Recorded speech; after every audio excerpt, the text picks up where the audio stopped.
What's up, everyone? Welcome back to Trading Wars. We're here for yet another day on the battlefield. I'm going to be breaking down the intraday price action for the S&P 500. And if you're ready, let's step into the war zone. All right, guys, like each and every day, we're going to start off with our support and resistance. I have the low and the high, as well as the close drawn up from yesterday. And we're going to move on to step 2. Let's look at establishing the bias. Okay, guys, so as usual, every single day, we got to look at what happened overnight, because the overnight is what leaves clues for who's in control and what's likely to happen today. So I have this highlighted over here, guys, and I'm going to flip back to this gap just to show you what this area on the overnight chart is. So that area that I have highlighted, guys, is the close of yesterday. So what actually happened overnight is we made a higher high and we came back to this close, and then we started trending upwards, guys. Okay, so, and you can see it here. So here was the close of yesterday. We made a higher high, we came back, used it as support, and then coming into the morning, guys, we were continuing this uptrend. So as traders, normally when we have gap ups, we want the gap fill to occur for good long opportunities if we're bull bias. But in this case, guys, it already happened overnight. So when this is the case, we have to adapt. And right off the open, guys, we had this big push up. We had no bull being scared of locking in profits.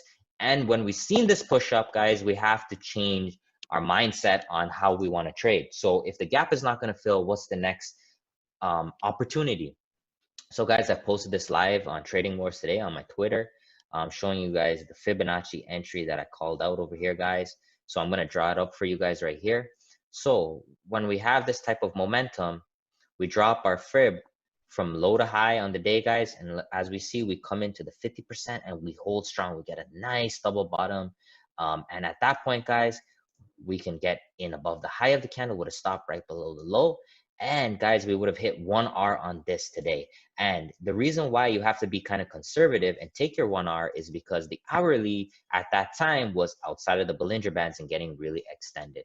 So you could have locked in your 1R long. And in terms of short, what were the setups today? So guys, there was no short play right at the open because of the factors that I talked about.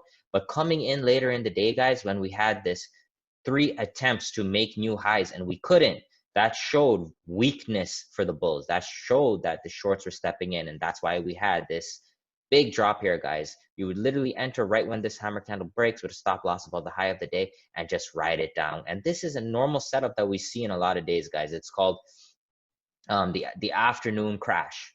Literally what happens is all the bulls made money from here. They start to see that we can't break into new highs, and then we have this nice double top setup, guys. It's textbook play. Enter below the low, stop above the high, and the shorts could have easily made 4R on that play today. Okay, guys? So I talked about the setups, fit for the long, double top for the short. In terms of targets, 1-to-1 is very important today for the longs because of the fact that we were so extended. We were already up 60 points on the day, guys. So when we're up that much, you have to be conservative. You can't ask the market to go up 100 points. Okay, that's not realistic. And for the shorts, at the very low today, there was a 6R. I'm going to be conservative and say you got around somewhere over here and hit your 4R. And then just to illustrate the P&L on a 20K account, guys, 1R, that's $400, risking 1 to 2% of your account. And 4R, that's $1,600, risking 1 to 2% of your account on a $20,000 balance. Okay, guys?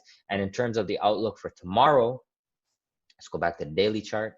So we did have the continuation by the bulls today, which we thought. So the main thing to look at now, guys, is this weekly pivot gonna hold or not? And right now, guys, the uptrend is staying intact.